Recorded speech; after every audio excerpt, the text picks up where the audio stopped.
Ladies and gentlemen, it's your Tani Satiza slash Massa. Meneer Mr. C. And Bushy Podcast is back. But this time we brought something new and we're bringing a new edge. We're bringing new people. We're bringing new guests. We have a new presenter and I get a never haircut.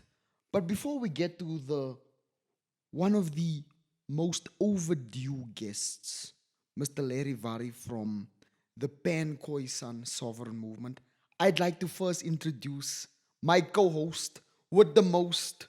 Who is you? How's it, guys? My name is Kalen Alberts Kalen. Yes, yes. And ek dink ek is bly to be on the Bushy podcast. I think I've been on here, but now it's just a different setting, a different So het vibe. 'n promotion gekry. Yeah, Okay. I was outside, now I'm inside. Yes, yes, so yes. looking forward to this new journey. Looking forward for you guys to join us in discovering what Bushy is and contributing to more Bushy-like content, conversations moving forward. So, in the spirit of that pushy content, pushy spirit, we brought someone that is going to get to the essence, it's going to get to the core of what we stand for, or not just what we stand for, who we are. Like, what is the fundamentals of being a bushy?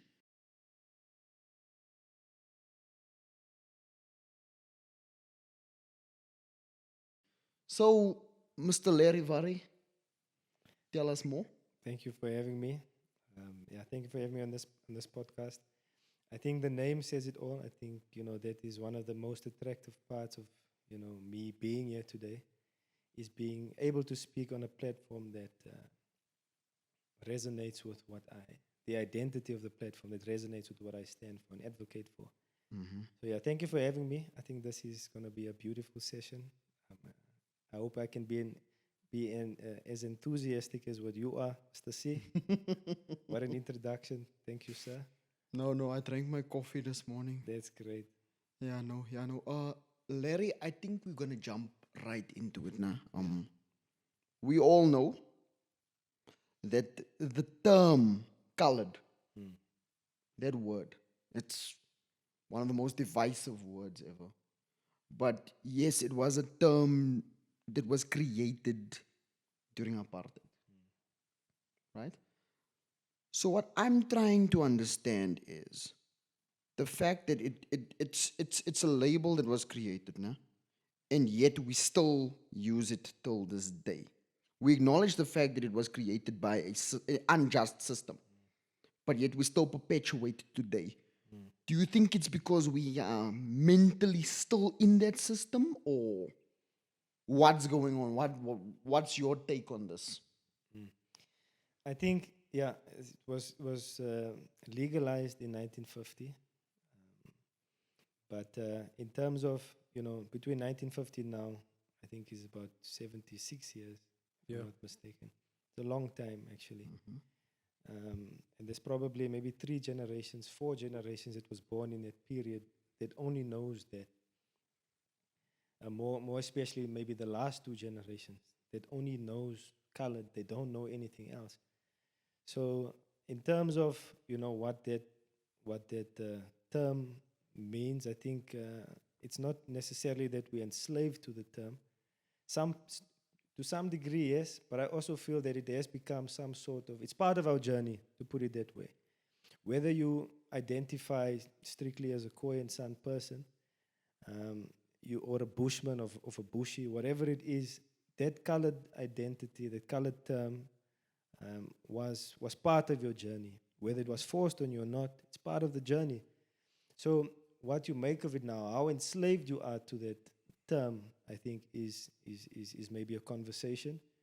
What it means to you, because I can speak like from a personal point of view. I grew up in what was called the colored community. We use the lingo of colored and Clearlang and Bushy and whatever, but I'm not enslaved to it. I know who I am. And I can also freely use the term, just like an American can say, hey, you know what, hey, nigger. But he also understands what that term means, and he knows who he is. Maybe not to the extent that we are speaking now from a Bushman perspective, but he understands what how derogatory, how divisive that term was when it was created. Okay, so Larry, before it was legalized, what were we known as? What do you think we could have defined ourselves? And also, is there subgroups to it? So, Yeah. you know, we have now a generalized term for colored. Were there other groups to it, or how did that work? 100%. I think that is a very fundamental uh, question, because even if we look at prior to going before 1950 or the colored classification, there was different groups of colored in apartheid. There was Cape colored, Malay colored, other colored, all these different forms of colored. And that sort of gives people an idea of, where they come from. Because Cape colored, if you look at the United Nations reports, if you ask the people that were born before that time, because many of them are still alive before 1950, they'll tell you where they come from and what they were classified before that. But in terms of those different classifications, like Malay colored, Malay gives you an indication that you are of Malay descent. If you talk about Cape colored, which was 85% of the colored population, that speaks of Khoisan San history. That is documented in how this formulation in this racial act came in 1950. Then other colored was more people that came from what people call like the black or Bantu history, that, those guys in the community that, this is a black guy that comes from a different township, but he has the culture because he grew up there. But wat hulle sê ook, hy het die baadjie omgedraai. I don't know if you understand Yeah. that term. But there's different, categories of colored at that time. And I think those give you an indication of where you come from, what your history is. And when you go before that, I think also that answers the question that you had. Because if you have Malay history, what you were before 1950, you were a Malay person. That's how you were identified as. Yeah. So then also, how do we, if I can say, how do we put together what a colored is? So let's say my mother is black, my father is white. Do I fall under colored? Or is it more cultural as much as it is genetic? Like, does it have to do more with culture, or is it more of a phenotype type of thing? I think I'll use an example like Sia Kolisi or Trevor Noah. These are two, the one is a black father and the one is a white father. But the point is, with Sia Kolisi's children, I don't think they understand what it is. If you talk about a colored person, they have no idea what you refer to, or the culture, the lingo, all these different But kinds if you of look things. at them, They might look like one, yeah. like what people would identify as one. But there's a fundamental difference in our makeup, perhaps even our DNA makeup. That is what other people call a first generation colored. It is totally different to what colored people are. Those people who lived in those communities, like Rege Park, Hanover Park, whatever the case may be. It's not the same. And I don't think that boy that is born from, Sia Kolisi and Rachel Kolisi identifies himself the same way as a colored, the same way you would identify yourself as a colored, because there's a fundamental cultural difference. And I think culture speaks to, that difference of, if you were born from a black and a white, if you're born from a black and a white person, your cultural experience, what you exercise as culture is really fundamentally different to what you experience in the community. So then, what happens with cases? Because now we establishing that culture overrides your physical looks, right? So what do we do with? You see this a lot in the Kasis, the colored communities. There is black families in the community. They do speak Afrikaans. They have the accent. They have the culture. A person like that, they have the culture, but yet they're identified as black. Do you then say, how do you classify this type of person? I'll answer it like this. In my view, this is my personal view, is if you look at these people that are black people in a colored community, I think everybody in that colored community knows that that person is black. I can speak from where I come from. I know, not that we treat them different, and that's not what I'm trying to, point out. What I'm trying to say is you can differentiate between that person who is a black person that was born in a colored community. You can, I mean, there's a clear difference between that person and the rest of the colored community. So can we say that it's a sort of It's a cultural difference. sort of a we've I don't want I don't want to make it look like it's some jacket that you can just put on, but naturally because of this person's lived experience, all his friends were colored. He lives in a colored community. He married a His colored only- woman. His only experience with with his tribe is His when colours. he goes home. Is when he's inside of his house, and even then, his parents do speak like colored people do. So then my question comes down to this colored culture, if you want to call it that. Do you think like the language that we speak, all these inside jokes we have, all these the way we carry ourselves, would you say it's something that we can borrow? Would you say it's something that we can then bless someone with?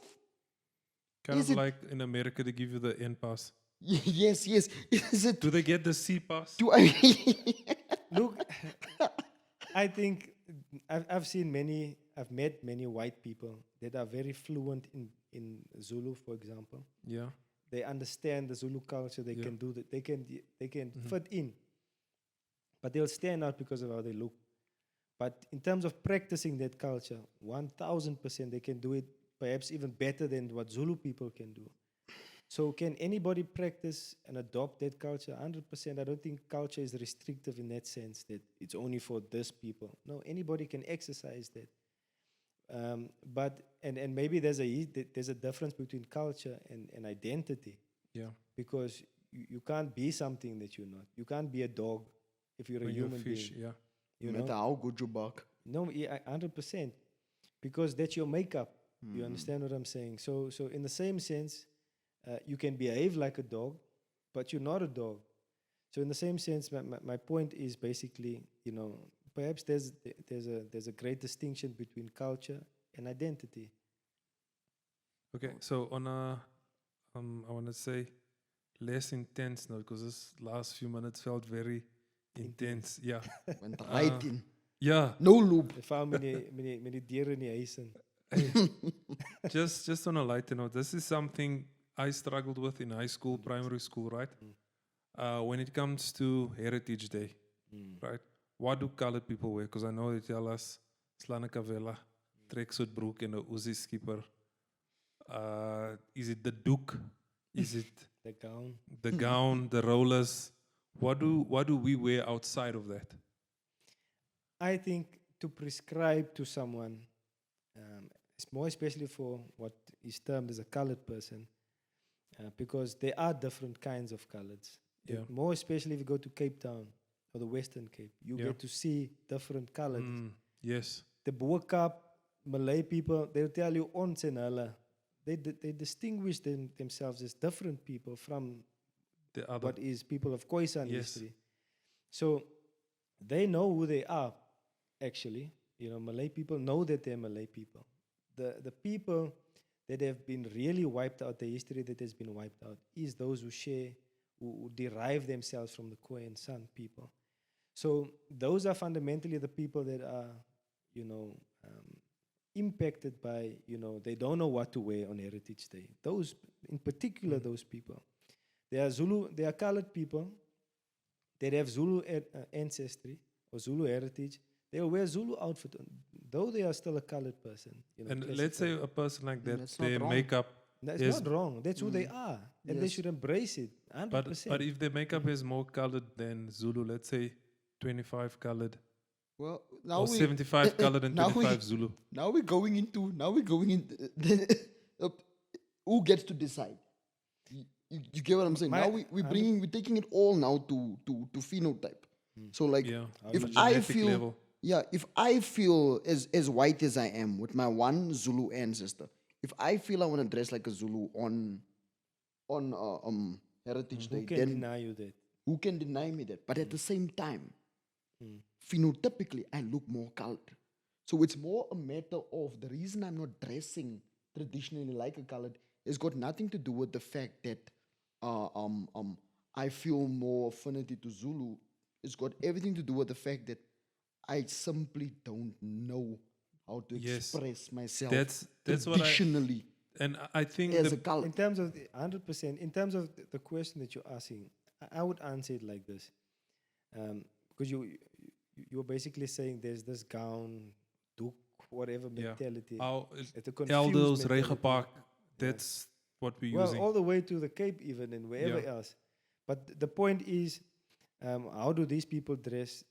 I think there's a journey that one you wouldn't dress like something that you don't know you form part of, you know. And there's a certain education, history searching. You know, ask your father, your mother, and your grandmother if you still have them, or whoever you still have to ask. Wie is ons? Wat is ek? Wat is ons? Rather than assuming, because the popular thing to be is a Zulu, or to dress like a Makosa, or whatever the case may be, or a Khoisan person, it will still be from an ignorant point of view, because someone is telling you who you are and you don't know for a fact, this is who I am. So you'll always be lost, because today you'll find out that you're a Zulu and then you wear Zulu. Next year, heritage, you'll find out that I actually Got have a more little Indian bit of- blood. So now I'm going to wear a sari or whatever Yeah. the case. Because I think with those or us that is from the Kasi areas, right? We don't know any heritage. The only heritage that we know is that we see the Duke, the rollers. I can't even think how the older men used to dress. They dressed like taxi drivers. Ladai Omega sandals, Dickies brook and a leather jacket. So coming to that one now, since we're on the topic of Heritage Day and what, do you think this accepted accepted standard of colored culture as we define it, do you think it has heightened us as a people, or do you think it has erased that fundamental Khoisan identity? Yeah, that's a powerful question. Um, I think that what people perceive a Khoisan to be, in terms of even black people. Yeah, I'm very cautious using black. Black is also a derogatory term in my view. But So in when any you event, say, can you say Bantu or whatever they want to, these groups of people want to classify themselves as, right? Let's use black people for Yes. ease of reference, right? Is if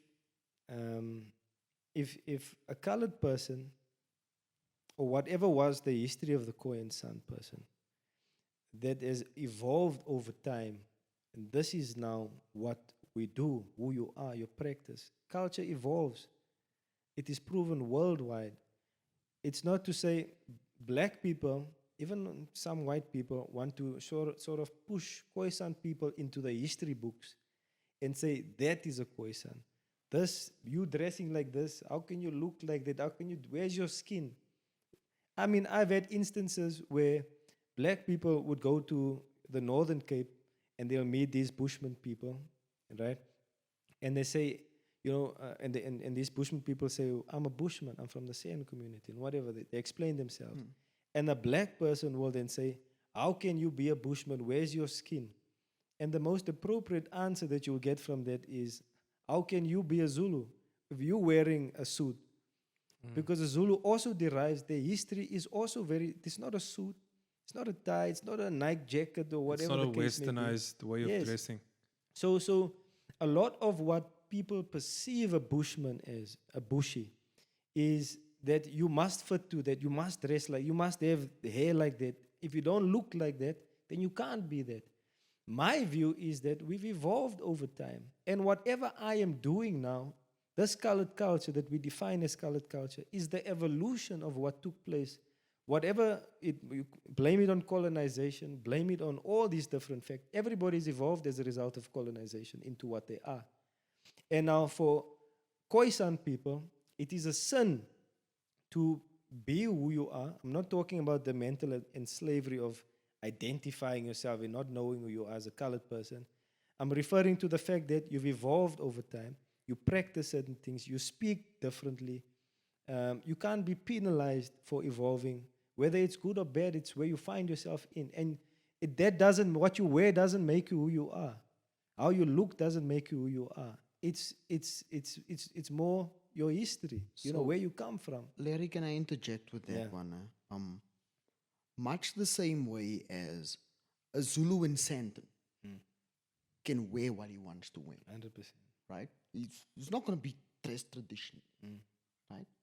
But when he goes to KZN, all of those suits are stripped off, and he returns to his to the most primal Homelands. state, to your To his core. your core. I like that word. Right? Traditional attire. Yeah, whatever. the traditional.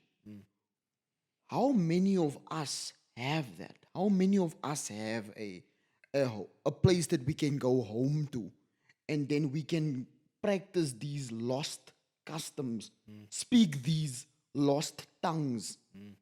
We don't have that. All we have is this idea of a colored culture, this melting pot that we've sort of created over the generations. So I'm definitely not against evolution, as you say.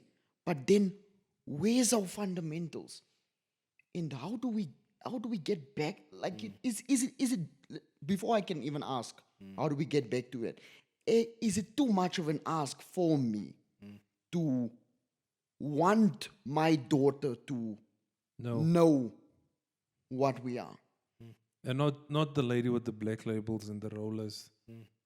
What is, There's a different, and I think that this is very critical to understand in my view. There's a very different history in terms of violence that was exercised on us, that occurred in history against the Khoi and San people, the Bushman people, versus Bantu people, Bantu Nguni people. Their languages are preserved. Their culture has been preserved over time. They were basically documented in law, in apartheid, the Bantu Acts, and all these different things, even prior to that. So they had homelands. To allow to They had- procreate. But besides that, remember, a lot of people push, and this is going to aid me in bringing my point.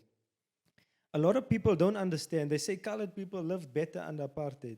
That's the biggest load of, for lack of putting it a better way, the biggest load of bullshit that there is. Because if you look at what black people had under apartheid, and I'm just trying to bring this point into how we've been erased in terms of our history and knowing who we are. Black people had homelands. They governed themselves under apartheid. Their language, they had schools that were taught in their languages. They had all of this. The Bantustans. They had all of these different lands that was given to them by the very same Verwoerd and all these different guys. So they had mechanisms through which they could preserve their history, their culture, and carry it from generation to generation. For us, it was very different. Now, we had the Vermin Acts. I don't know if you have any idea of what the Vermin Act was. It was an act of law that says you can go and hunt a bushman and bring his head back like an animal. Right? The commandos, essentially. Yes. We had, there's zoveel goede that we experienced that nobody else has experienced. You want to talk about the Holocaust and all of these things.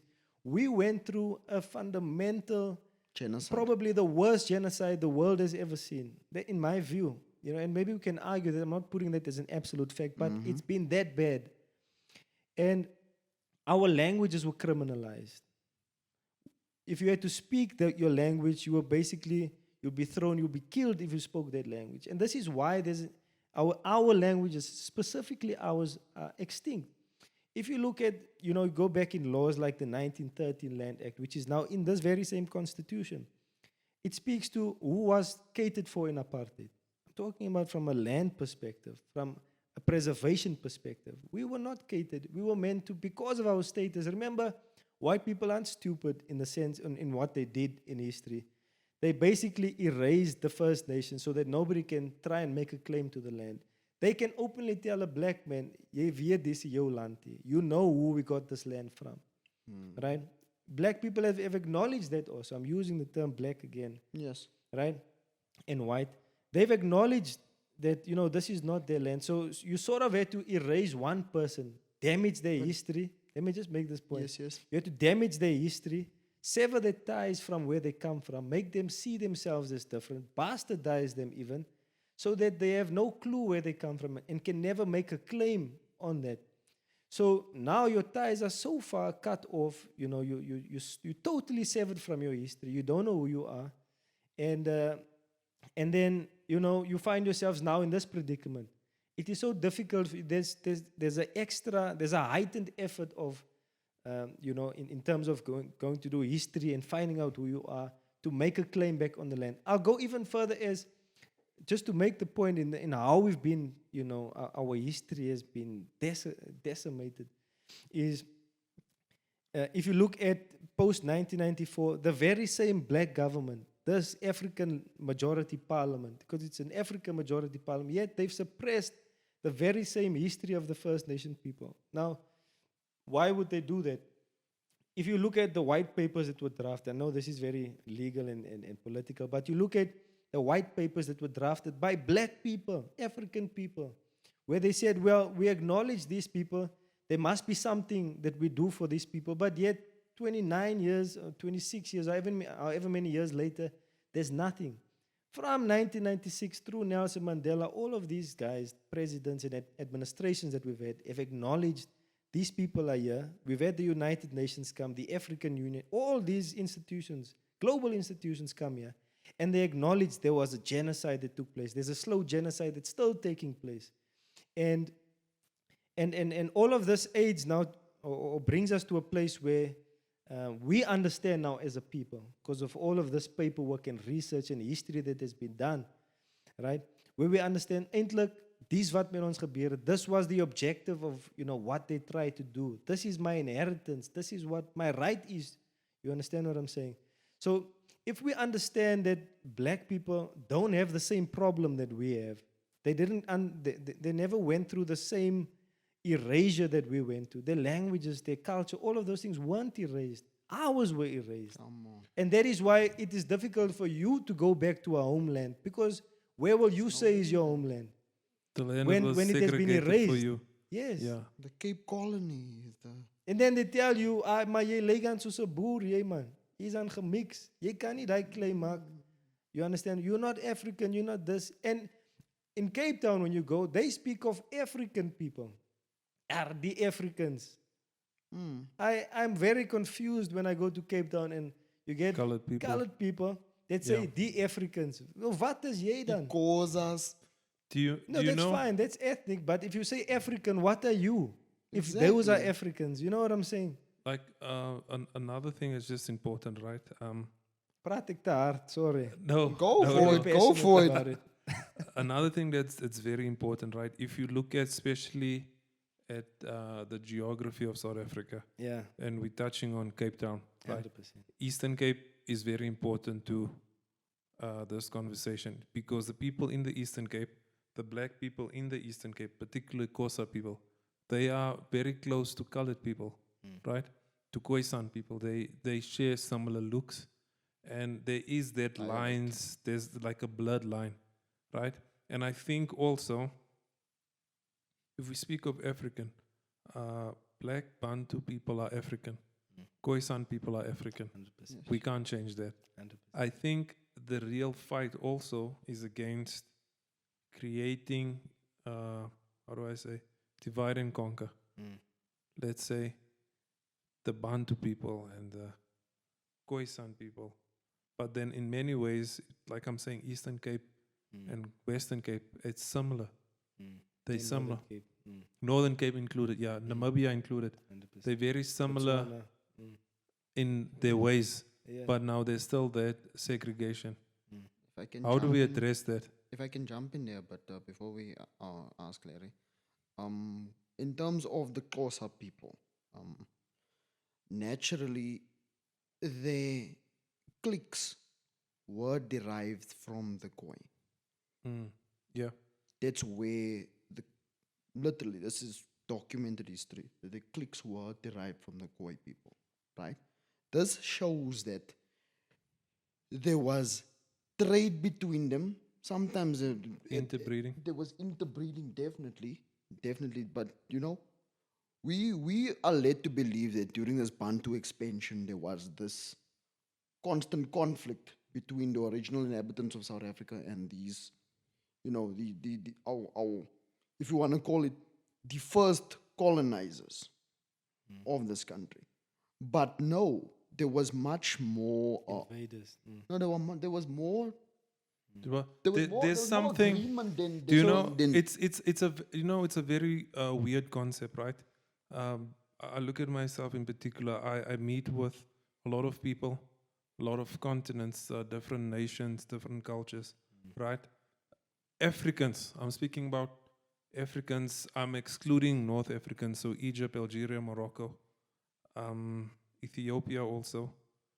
Africans as a whole, they have a Why similar would you exclude Ethiopia? because still up from the Nile. Yeah, they're still they, there. they don't see themselves as African. I don't know, it's a global thing where anything associate as close to black as you are, people have this, the worse you are. But then Well, Sudan is still North Africa. Ethiopia is the only African country that has never been colonized. Yes, but they, Also, as a fact. Yeah. Phenotypically, they're not in your book. Phenotypically, So- they no, don't. Ye- wait, yes, let me my- let me just Okay. get this across. Okay. So Somalians also, right? They close to Ethiopia. They are more, or they want to be more Arab than that they want to be Africa, right? Same with, you'll see it with Morocco and those nations. So moving down from people that are darker, that have maybe C2, C3, C4, right? There's a similar mindset. So if I engage with people from Zimbabwe, they have a certain way that they do things, and I'm comfortable with it. Nigeria as well, Ghana, Congo, South Africans, Mozambicans, and I think it's Ubuntu that we have, that we share. There is something that's uniquely for Africans. You don't find it on other continents. If we look at this is one of, I think there was such a major I've seen it even, between Zulu people and Makosa people. There's a lot of differences between them. They actually, if you want to talk about African people that have differences, there's a fundamental difference between them, whatever it is. The point I want to make is there was always territorialism. It's not to say that everybody just went and walked wherever they Yes, was. There was that's law and true. order Yeah, in an African context. yeah, The white man tried to perceive, the white man tried to make it as if Africa was without order and law and people Yes. just did what they wanted to do whenever Yes. they wanted to do, which is a Yes. false narrative. Now, we know that our people were territorial people. I'm talking about Bushmen and Khoi people. They were territorial people. Now, there was always bartering, that took place where we did it with white Exchange. people also. yeah. We did it with black people Trade, also. yeah. So we have this idea that we want to make. For example, in South Africa now, we say that Africa for Africans. But the very same people that are saying Africa for Africans is chasing out people that are coming from Zimbabwe and Malawi and whatever the case may be. And that these were not the borders that we drew. The borders, white people drew these borders, but you define your identity as a South African by the very same borders that a white man drew. I'm trying to make a point in terms of, we preach something about this Ubuntu and Africanism, Yeah. but in practice, we are xenophobic against black people, African people that come Yeah. from a neighboring country. We are more accepting of a white man that came here. Remember, all these laws that we have were drafted and crafted by white people. Yeah, Dutch. We are still using Dutch the laws, very yeah. same laws that they made and imposed themselves in this country. And I'm not anti-white. I'm not trying to drive an agenda that white people must go. I'm trying to say these very same laws that were made, Anti-Immigration Act and whatever the case is, while it has reason to it, why can you not impose the same sort of, employ the same strategy that none of you are from here? Because if a black person wants to put out another black person, and you can't even tell the white man to go out, then we might as well, we have the right to say everybody must go, because everybody found us here. Like they telling other Africans, this is our country, you're finding us here now, and therefore you must go. The point I'm just trying to make through all of this is we preach one concept of Africanism and Ubuntu and Africa for Africans, but in practice, you will put out another African. Instead of understanding, they come here. Remember, there's no white man that will come to South Africa poor from Europe. For asylum. Yeah, from Europe will Yeah. come, is poor and whatever, No. because they've benefited off of colonization. They've been empowered. Now, black people, that African, let me use the term African people. Yeah. African people that have suffered fundamentally because of colonization and Which all still of these happens today. violences, yes, Yeah. they come here because there's an opportunity here, regardless of how this opportunity has come about. There's an opportunity here. You would rather chase away this this African person, right? Then try and find out how can we then accommodate them. How can we give them the, whatever it is that we need when you catch them, because they're here out of desperation. A white man doesn't come here out of desperation. He comes here out of luxury and enjoyment. So the point just to close off the point I was making is, what we preach about Africanism, we are the first people that have shown Ubuntu to everybody. Even if you want to talk about tricameral system, if you want to talk about colored people, this colored identity, we rejected the tricameral system. And white people said, hey, we'll give these people, colored people, we'll include them into parliament, but black people must stay out. We are the ones who said, no, we will not accept anything unless everybody is included in it. And today, we are experiencing the back end of that. You are not black enough to be an African. Yet, the very Bushman people that they found here were light-skinned people, or lighter-skinned people, yellow-skinned people. So, we have a skewed perception of how we want to exercise Africanism. It's based on how we can benefit from Personal it. preference. Larry, 100%, yeah. just to close off that point, right? What you'll see that mostly in with black people across the world, right? Subconsciously, I'm going to use the term we, right? We as African descent, we still see white as superior. That's the reason why you will be more accepting that a superior being has come into our space and a superior being has now come and contributed to what we're doing. We don't see ourselves or fellow Africans as that. And that's where we need to start. We need to have this conversation amongst ourselves. Say, guys, look, this is what we need to change. We need to change how we see Africans as ourselves. We need to do something about who we are, our confidence, before we go over to the white man and say, get over here, da, da, da. So then can I then ask this? It's with- powerful that you said that. Within your organization, what do you think is the 3-step approach to change?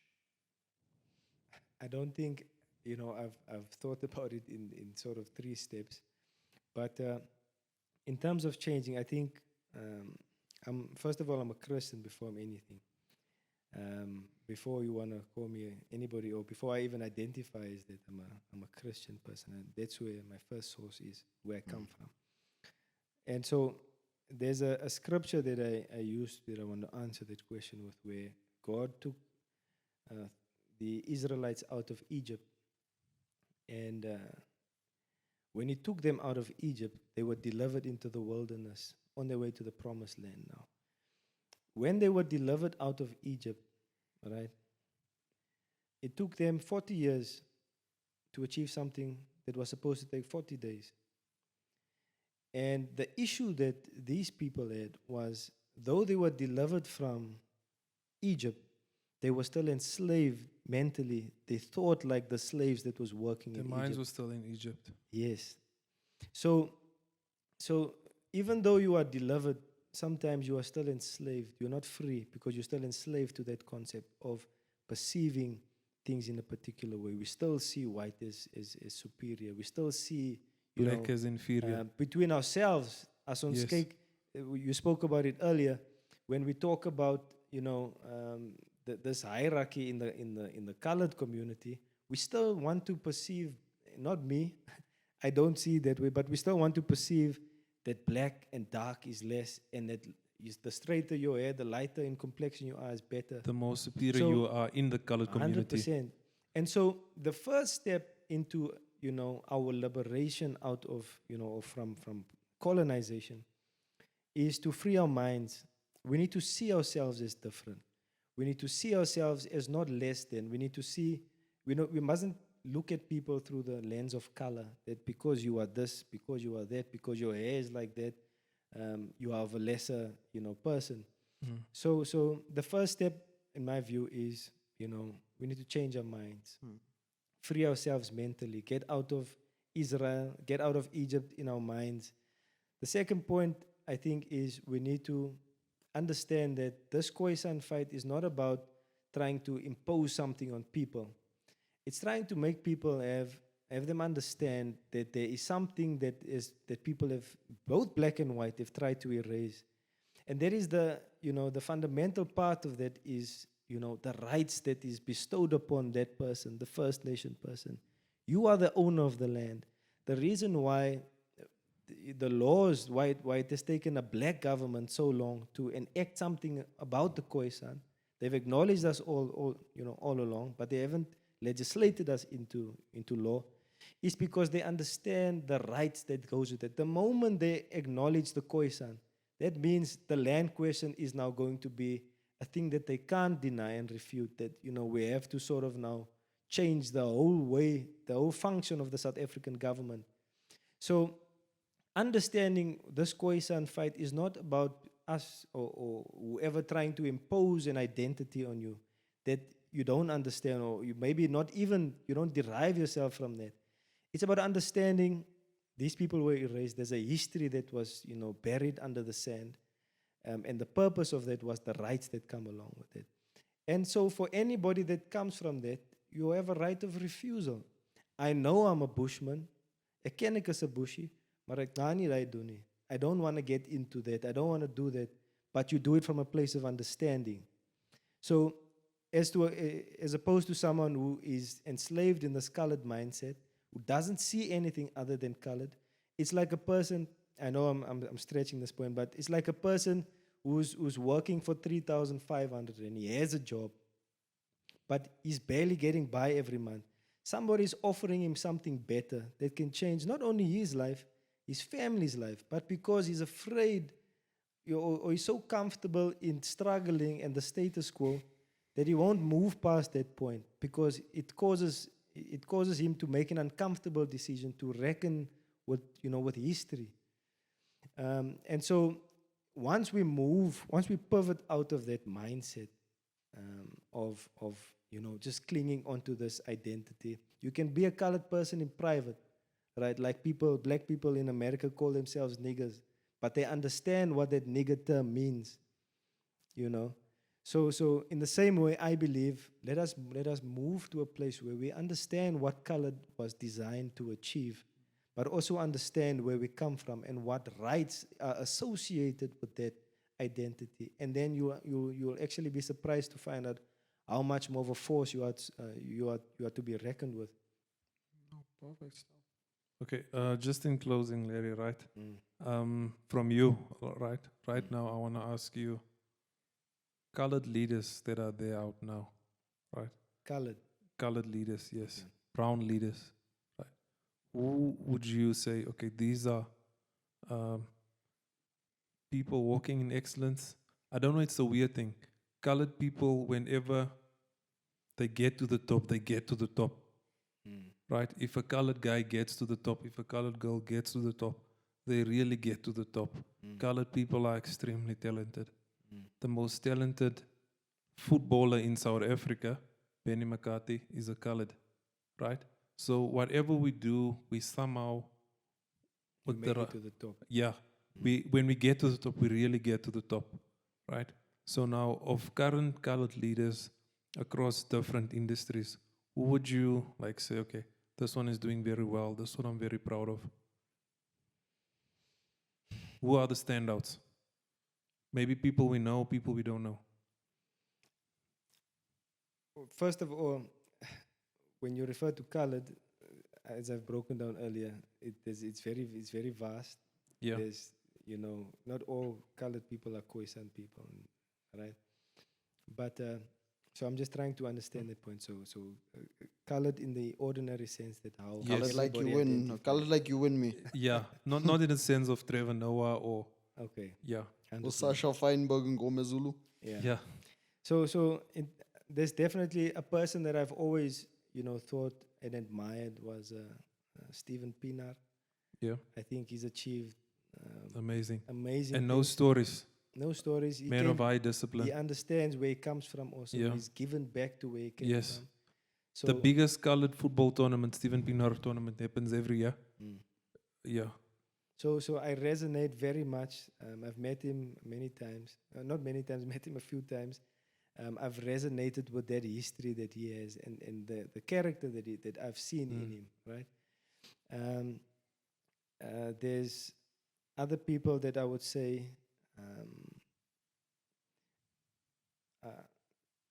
Cheslin Kobe, I think he's Yeah. also achieved great things. The adversity, if you go back Know in his his story, history, yeah. understand that nobody thought you can't be like this. You are too small. You're too this. You can't compete in rugby, being that size or whatever. And Yeah. you become the greatest of all time, or what some people would consider one of the greatest. greats. A colored lighty, he comes from the same background as we are, and I think that's admirable. Yeah. Um, Is him and Wade van der Kerk not related? I don't read know. something like that. Him and Wade van der Kerk is related. Something like that. I don't know. And then I think, those are fundamental parts. Those are now in the sports arena. I think there's a lot of people. I think there's, we've broken ground tremendously. Yeah. Okay. See, you have any ones you want to acknowledge or that you're proud of? That I'm proud of personally. Personally, and it's been top of the list for Bushy podcast for a long as well. And it Sorry, is- there's two names. Sorry to interject. Before I don't want to be perceived. Go for sorry, it, go see, for that it. I'm only in the sports. Politically, I think there's guys, and I'm talking about now colored people, and these are probably opposites. I think I want to make mention of these two, Dr. Ellen Busak Yeah. and Great man. Yeah. Peter Marais. Yeah. Also another These great are- colored these guy, are- yeah. These are tremendous figures. Mm. They've done a significant amount in shaping the history of South Africa. In fact, brown history in our country. Can I maybe just say this for the viewers? Dr. Ellen Busak, please go listen to his preaching. His talks, one of the wisest men I've heard speak. And has also impacted my life. I've never met him personally, but I've listened to him and I felt his words have changed who I am. Yeah, a lot. And then I don't think I can miss my father. I think my father's also been such a, I'm cautious of not always just trying to make it about me and my family or whatever, but I know what he's journeyed and I know what he's achieved. In the same way I know what Ellen Busak and Peter Marais and all these names have achieved in history. But my father definitely, tremendous man. Yeah. So you must see. 100%. Yeah, no. I think just in closing, definitely Sheldon Tetchell. 100%. Great guy. We need you. We need you on the show. Rado Park. Yeah, there's yeah. I don't have to say anything more about him. And definitely Caden McKenzie and Fadil Adams. Opposites, but Even nice to have them both. But I've yeah, I I've think had that's all from us. the privilege to share a stage with Sheldon a few times, right? And very meek, a very meek guy. We went to the same high school. My aunt lives a block down from where he grew up. I know that block of flats. So, bro, Eldorado Park has a lot of gold. For me personally, someone I have to acknowledge, and this lady grew up around the corner from me. I was in school with her son, Dereline James. If there ever had to be a female president in the country, I think she carries the spirit of Mawini. She's tremendous. From a lot of people are introduced to her now. However, she started when she brought the army, the army to Elders, Yeah. when she was part of the ANC at that time, or wrote a letter to President Zuma at the time. So she's always been advocating for colored lives and the excellence of colored lives. So that's someone we must acknowledge. And when I see the commissions, how she addresses herself, how she's carrying herself, people are upset at her tone and how she speaks to people. But I don't see any other way that you can address evil or corruption. You can't be subtle about it. So she's a tremendous leader. Someone I really admire, Larry, our late friend Kevin. Jeez, what a guy. Smith, yeah. Yeah, Kevin Smith, the late Kevin Smith. One of, bro, this guy has touched my life a lot. You had to experience him. I can't speak about him. You had to experience the guy and us doing work together, the work he has done for this country. Yeah, so those are two people I think about a lot as great colored leaders. And obviously, Kevin had a very strong political background, always on the news, good political analyst, good legal analyst. So those are two people. And then Sheldon is there as well. Hey, I'm crying thinking of Kevin. Hey, guys. But anyway, yeah, those are my leaders, people that I really admire in the colored community now. I think that's a beautiful, beautiful, beautiful way of Ending it. closing our first episode back. Larry Vare, thank you so much for your time, your insight, your spirit, and your. I don't want to say elbow grease. I want to say your concerted effort that you have put into The colored community, the Khoisan community, yeah. to pushing us as coloureds, as Khoisan, and most importantly, as Bushies. Thank you so much for that, Kaelan. Yeah, Larry, we speak. Larry's a great guy. Great initiative he has. Thank you for what you are doing. Even, both of the guests, is she a guest? Both of the people on the platform today are my friends, are people I know personally, or I have them on WhatsApp. And these are guys that serve excellence in their field and what they do. So thank you to you guys as well. You guys are doing well for the community. You guys are a how can I say, a standout. Oh, and you guys put together what colored excellence is. Thank you for your efforts. I know it's not easy. So I appreciate you guys. Thank you, thank you, thank you. Humbled. Follow us on Bushi_official. You can follow Larry Vare on Social media. everywhere. Mm. Most importantly, we are not bougie, we are bushy. It's Bushmans.